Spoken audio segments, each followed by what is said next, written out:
الحمد لله وكفى وسلام على حبيبه المصطفى أما بعد فأعوذ بالله من الشيطان الرجيم بسم الله الرحمن الرحيم أفحسبتم أنما خلقناكم عبثا وأنكم إلينا لا ترجعون صدق الله مولانا العظيم۔ بارگاہ رسالت معاب صلی اللہ علیہ وسلم میں درود پاک کا ہدیہ پیش کریں۔ اللہم صلی علی سیدنا و مولانا محمد معدن الجود والکرم وآلہ واصحابہ الکرام وابنہ الکریم وبارک وسلم صلاة دائمتا سرمدا ابدا۔ عزیزان گرامی وقار، حاضرین جمعہ، وقت یہاں پر زیادہ ہو چکا ہے، میں مختصراً آپ کے سامنے کچھ باتیں عرض کرنا چاہتا ہوں۔ اللہ رب العزت نے انسان کی جو تخلیق فرمائی، انسان کو جو پیدا کیا، اس کی زندگی کا جو مقصد بیان کیا گیا ہے، قرآن پاک میں اللہ تعالیٰ نے فرمایا وَمَا خَلَقْتُ الْجِنَّ وَالْإِنسَ إِلَّا لِيَعْبُدُونَ، جنات اور انسانوں کو میں نے صرف اپنی عبادت کے لیے پیدا کیا ہے۔ جس چیز کو جس مقصد کے لیے بنایا گیا ہے، اسی مقصد پہ اس کو عمل کرتے رہنا چاہیے۔ جہاں وہ چیز اپنے مقصد پر عمل چھوڑ دیتی ہے تو پھر وہ کباڑ کے قابل ہو جاتی ہے۔ کوئی مشین اگر گھر پر لائے ہوں، مسالہ پیسنے کی مشین، مکسر، اگر وہ اپنا کام نہیں کر رہی ہے تو پھر وہ مشین گھر میں رکھنے کے قابل نہیں ہوتی۔ واشنگ مشین کپڑے دھونے کے لیے استعمال کی جاتی ہے، اور اگر وہ کپڑے دھونا ہی چھوڑ دے تو وہ اپنا مقصد چھوڑ چکی ہے، اب اس کی جگہ بھنگار میں یا کباڑ خانے میں ہی ہوتی ہے۔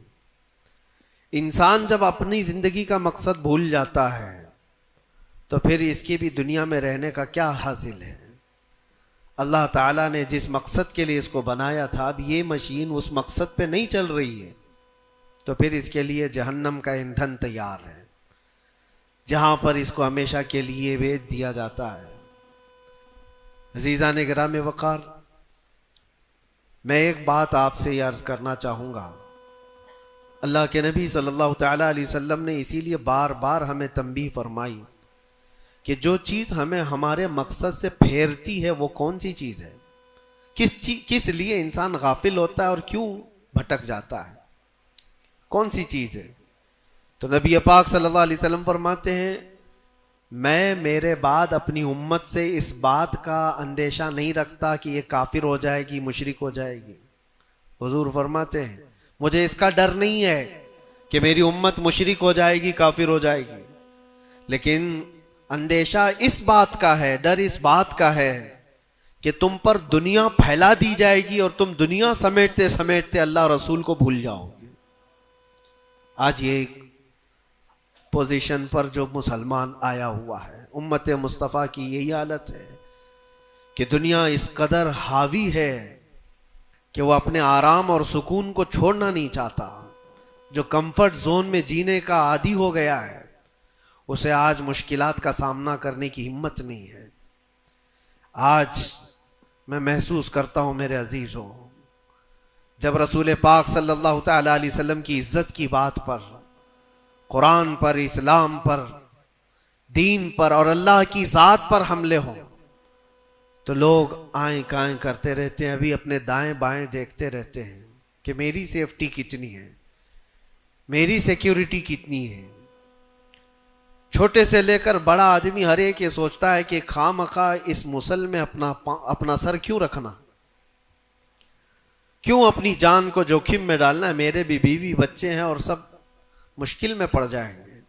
یہی دنیا میں کمفرٹ زون میں جینے کی خواہش اس کو بزدل بنا دیتی ہے اور اپنے راستے سے اسے ہٹا دیتی ہے۔ کبھی کبھار یہ بھی تو سوچا ہوتا کہ بیوی بچے اور گھر بار اور جائیداد اور بزنس صرف ہمارے نہیں، صحابہ کے بھی تھے، جو رسول پاک صلی اللہ تعالیٰ علیہ وسلم کے سچے غلام ہیں، ان کی بھی جائیدادیں تھیں، ان کے بھی مال و اولاد تھے، ان کی بھی بیوی بچے، لیکن کبھی عظمت مصطفیٰ اور دامن مصطفیٰ کے بیچ دنیا کی کسی چیز کو انہوں نے کبھی آنے نہیں دیا ہے۔ ہم ساری چیزوں کو پہلے مقدم رکھتے ہیں کہ کیا ہوگا. میرے عزیزو، ایک صحابی رسول کی بات اگر عرض کروں، ابو دہدہ، ایسے مالدار صحابی تھے جن کا باغیچہ پورے مدینے میں سب سے قیمتی باغیچہ تھا، سب سے قیمتی باغیچہ تھا، اور ان کے باغیچے کی کھجوریں سب سے مہنگی کھجوریں. ابو دہدہ کے باغیچے کی شہرت تھی مدینے میں. مسجد نبوی میں بیٹھے ہوئے تھے، حضور پاک صلی اللہ تعالی علیہ وسلم کے پاس ایک مسئلہ آیا تھا، ایک یہودی کا اور ایک مسلمان کا، ایک دوسرے صحابی کا.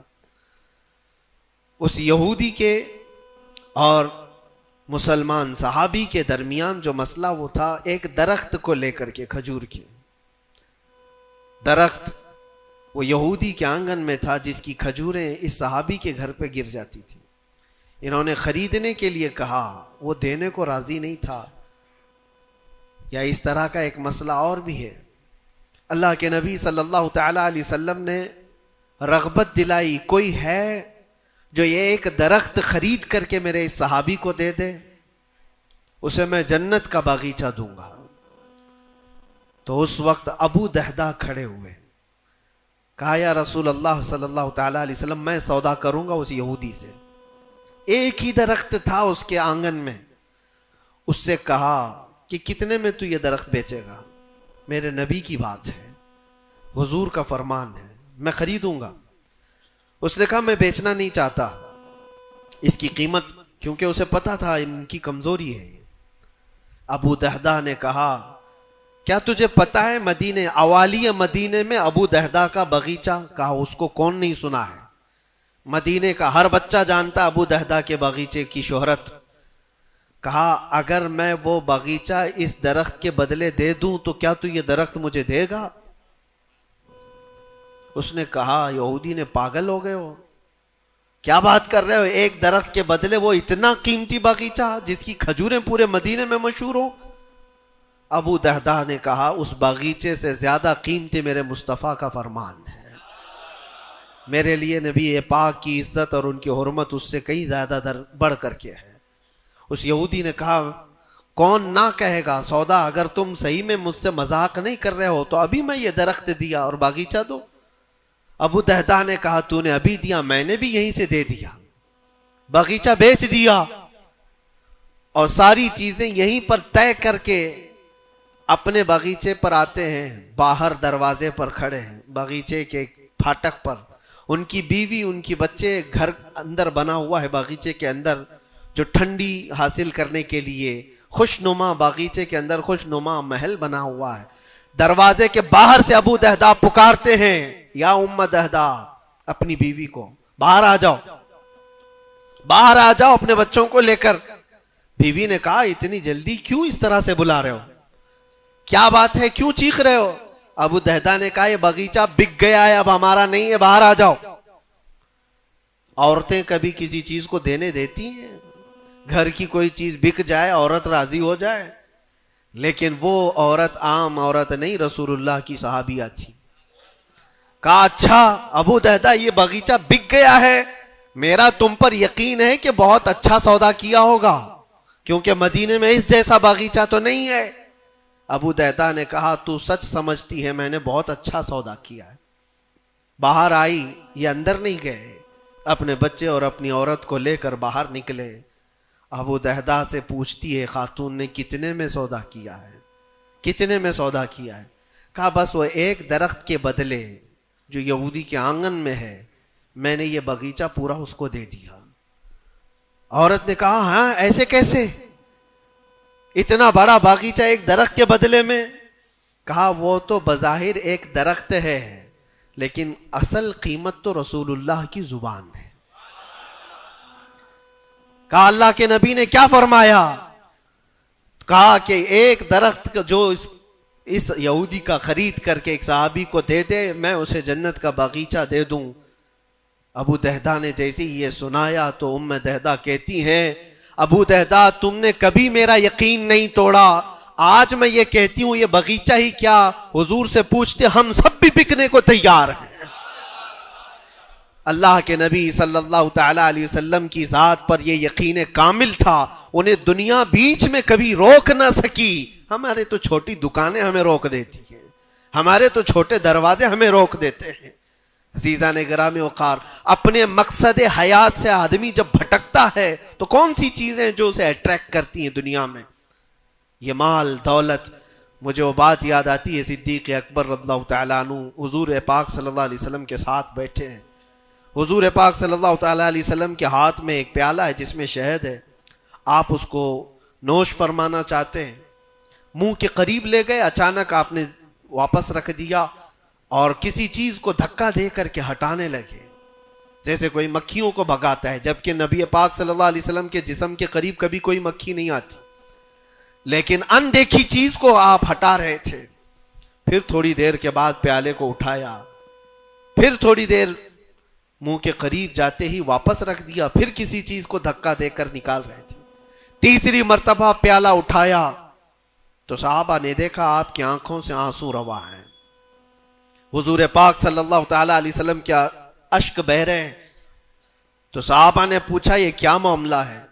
حضور اکرم صلی اللہ تعالی علیہ وسلم فرماتے ہیں پہلی بار جب میں نے شہد کا پیالہ اٹھایا تو دنیا میرے پاس سج سنور کر کے آئی، تیار ہو کر آئی اور کہا اے اللہ کے نبی میرا حسن و جمال آپ قبول کر لیں، ہر طرح کے حسینائیں آپ کے قدموں میں لا کر رکھ دوں گی، ہر طرح کا حسن آپ کے قدموں میں لا کر رکھ دوں گی۔ حضور فرماتے میں نے دھکا دے کر دور کیا کہ مجھے تیرے حسن و جمال کی ضرورت نہیں، دنیا چلی گئی۔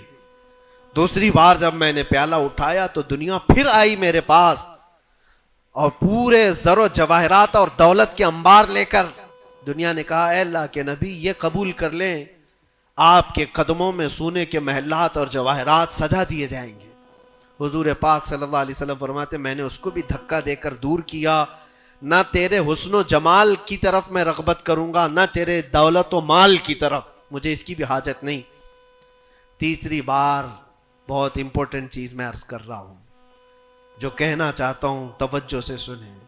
حضور پاک فرماتے ہیں تیسری بار دنیا میرے پاس آئی اور کہا اے اللہ کے نبی آپ نے میرے حسن و جمال کو بھی نہیں قبول کیا، دولت و مال کو بھی نہیں قبول کیا، مجھے دھکا دے کر دور کیا، لیکن ایک بات ہے آپ کے بعد آپ کی امت ایسا نہیں کر سکے گی، وہ دولت و مال اور حسن و جمال کی طرف بھاگے گی اور آپ کو چھوڑ دے گی۔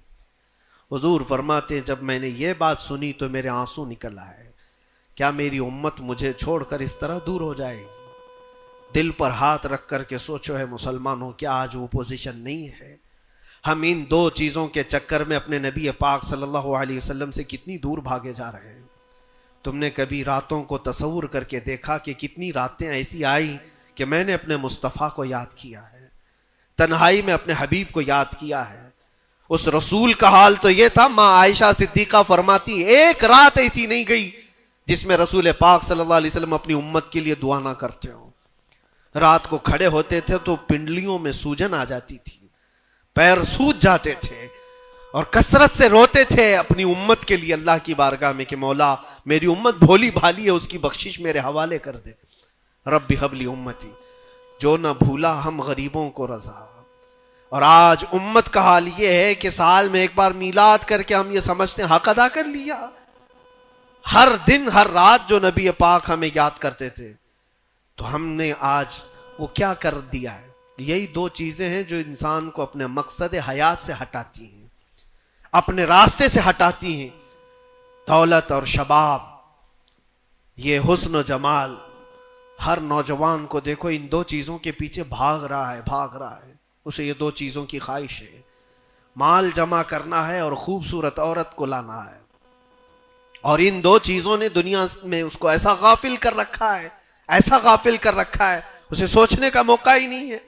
جب اس کے سامنے کہا جائے تیرے نبی پاک کی عزت کی بات آئی ہے، کہا وہ دیکھ لیں گے، مولانا لوگ تو ہیں نا، علماء اکرام اپنا کام کریں گے، کل قیامت کے دن کیا منہ لے کر کے حضور کی بارگاہ میں کھڑے ہوگے؟ کس منہ سے حضور کی بارگاہ میں کھڑے ہوگے کہ میری سفارش فرما دیں اے اللہ کے نبی؟ کس منہ سے حضور کی بارگاہ میں آئیں گے کہ اے اللہ کے نبی میری شفاعت کر دیں؟ کیا اس بات کا احساس نہیں ستاتا کہ اللہ کے نبی اگر مجھے پوچھیں تو اسی جگہ سے آتا ہے جہاں روز مجھے گالیاں دی جاتی تھی اور تو سن کر کے کباب کھایا کرتا تھا، تو روزانہ اپنی مستیوں میں مست تھا. اٹھو وہ گر نہ حشر نہ ہوگا پھر کبھی، دوڑو کہ زمانہ چھال اپنی چل گیا. آج تمہیں میں جگانے آیا ہوں اور بیدار کرنے آیا ہوں. زندگی کا مقصد یہ تھا کہ اللہ اور اس کے رسول کو راضی کرو، نہ یہ کہ تم دنیا کو راضی کرنے کے چکر میں اپنے اللہ اور اس کے رسول کو بھول گئے. ان نوجوانوں سے میں کہتا ہوں جو رات بھر تم اپنے دوستوں کے لیے گزارتے ہو، تم اپنے ماں باپ کو چھوڑ کر کے چلے جاتے ہو اور ان دوستوں کے چکر میں اپنا مال بھی بہایا، وقت بھی گنوایا، لیکن حاصل کیا ہوا پتہ ہے؟ قرآن میں 19ویں پارے میں اللہ تعالیٰ فرماتا ہے بہت سارے ایسے لوگ ہوں گے جو صرف اس لیے دوزخ میں جا رہے ہوں گے کہ ان کے دوست برے تھے. یا ویلتا لیتنی لم اتخذ فلانا خلیلا، وہ پکارے گا اے کاش میں فلاں کو دوست نہیں بنایا ہوتا تو آج دوزخ میں نہیں جا رہا ہوتا.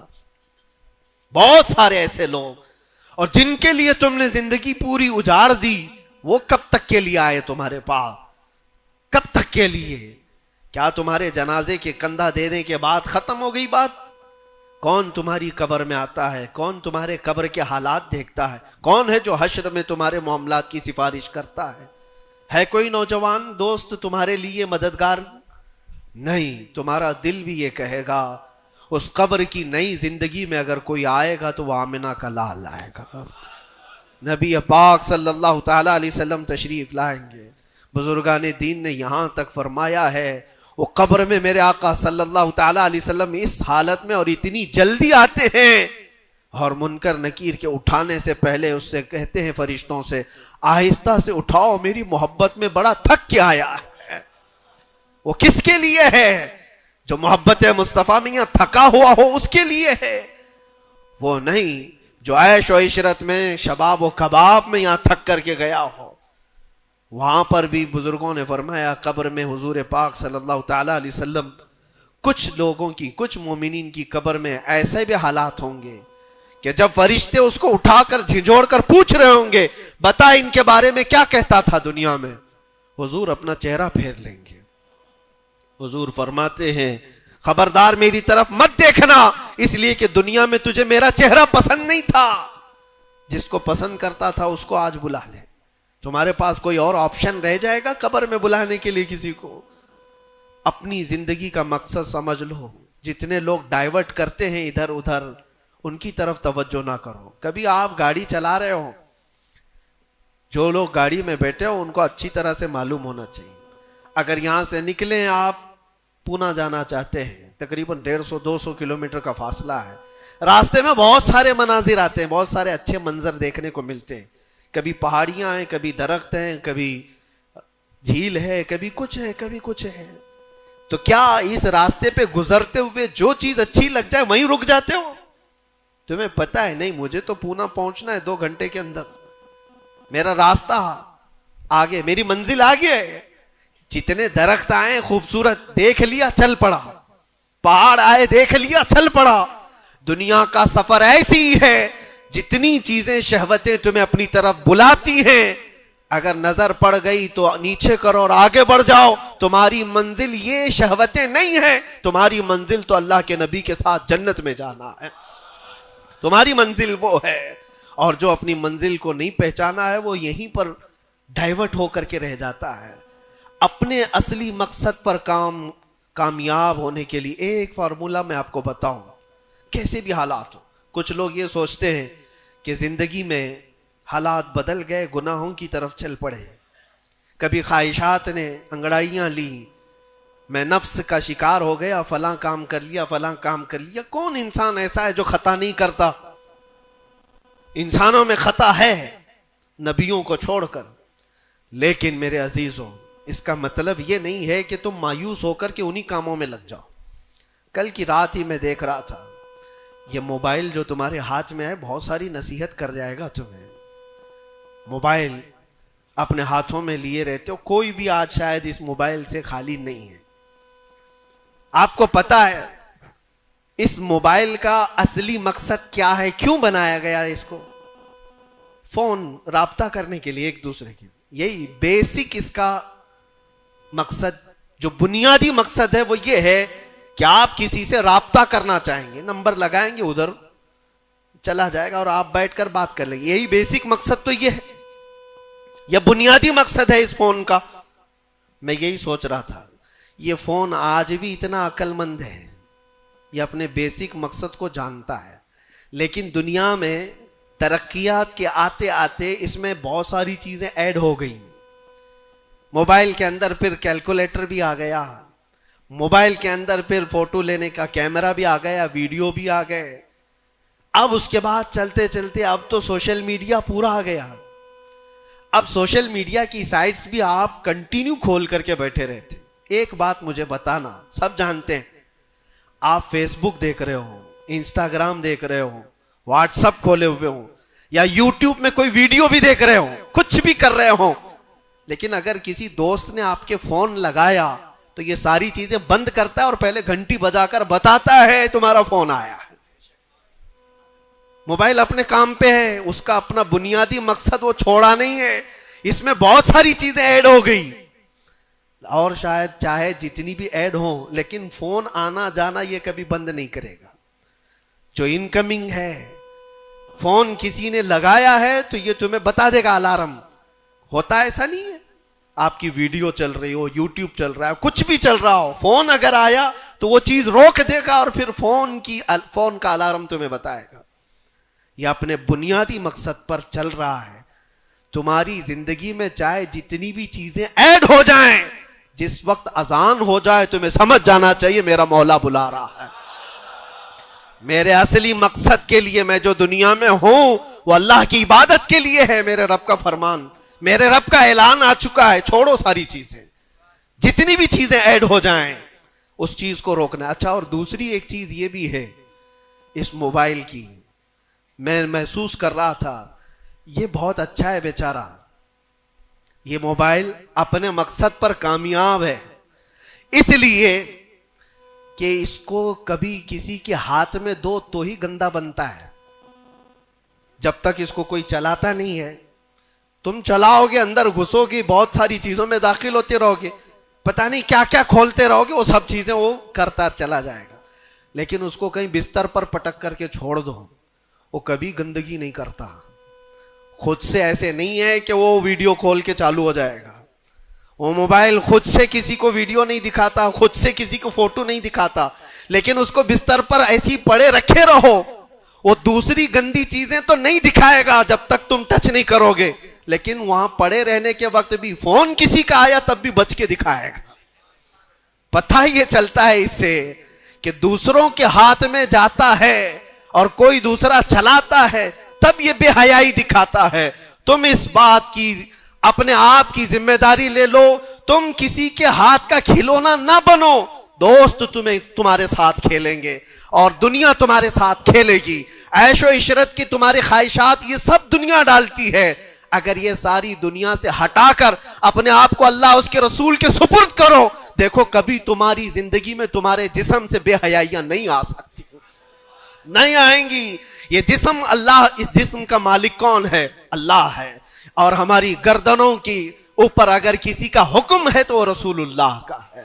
اگر زندگی میں تم نے یہ طے کر لیا میں اللہ کا بندہ ہوں، اللہ نے مجھے بنایا ہے، میری گردن اللہ کے نبی کی عزت کے لیے ہے، سپرد کر دیا اپنے آپ کو، تو بے حیائیاں تمہارے اندر نہیں آئیں گی. ہاں، ہوتا یہ ہے کہ تم نے اپنے آپ کو دوسروں کے سامنے پیش کیا ہے، دوستوں کے سامنے. ارے کس کو تم جان جان کہتے رہتے ہو، تو میری جان ہے، میں تیری جان ہوں. پتہ نہیں کتنوں کو جان کہا ہے اور کوئی جان کسی کے کام کی نہیں ہے، کسی کے کام کی نہیں ہے. لیکن ایک بار جن صحابہ نے کہا فدا کا ابی و امی یا رسول اللہ، اے اللہ کے رسول میرے ماں باپ آپ پر قربان، میری جان آپ پر قربان. یہاں دوست کو یا بیوی کو یا محبوبہ کو جان کہا تو بدلے میں اس نے پھوٹی کوڑی بھی نہیں دی ہے. زندگی میں سوائے دکھ اور غم کے کچھ نہیں ملا جان سے. لیکن مصطفیٰ کریم کو جس نے یہ کہا میری جان آپ کے حوالے ہے، اللہ کے نبی نے ان کو ذرے سے اٹھا کر کے آسمان کا تارا بنا دیا. ایک عرب نے آدمی کا بول بالا کر دیا، خاک کے ذروں کو ہمدوش ثریا کر دیا، خود نہ تھے جو راہ پر اوروں کے ہادی بن گئے، کیا نظر تھی جس نے مردوں کو مسیحا کر دیا۔ نبی پاک صلی اللہ تعالیٰ علیہ وسلم کے حوالے اپنے آپ کو کر کے تو دیکھو، پھر تمہیں کہاں سے کہاں پہنچایا جائے گا۔ آج دنیا مجھے پہچانتی ہے تو میرے باپ کے نام سے نہیں، عظمت مصطفیٰ کے نام سے پہچانتی ہے، قدم مصطفیٰ کی برکت سے پہچانتی ہے۔ ہم کو اگر کسی نے اٹھایا ہے تو کسی کے باپ نے نہیں، کسی نیتا نے نہیں، میرا تعلق کسی سیاسی پارٹی سے نہیں ہے۔ میری آج عزت کوئی کرتا ہے تو اس لیے نہیں ہے کہ یہ سیاسی کوئی عہدہ رکھتا ہے، صرف اس لیے عزت کی جاتی ہے کہ نبی پاک کی عزت پر بات آتی ہے تو یہ اپنی آواز کو تو اٹھاتا ہے۔ جب تک بکے نہ تھے تو کوئی پوچھتا نہ تھا، یا رسول اللہ تم نے خرید کر ہمیں انمول کر دیا۔ اللہ کریم ہم سب کو اپنے مقصد حیات پر چلنے کی توفیق عطا فرمائے، ہماری زندگی کو با مقصد اور با عمل بنانا ہے۔ اللہ کریم کی بارگاہ میں دعا ہے کہ مولا مرنے سے پہلے وہ دن ہمیں دکھا، آنکھیں بند ہونے سے پہلے ایک بار اس حسین جمال جہاں آرا کی زیارت ہمیں نصیب فرما۔ وآخر دعوانا الحمدللہ رب العالمین۔ السلام علیکم۔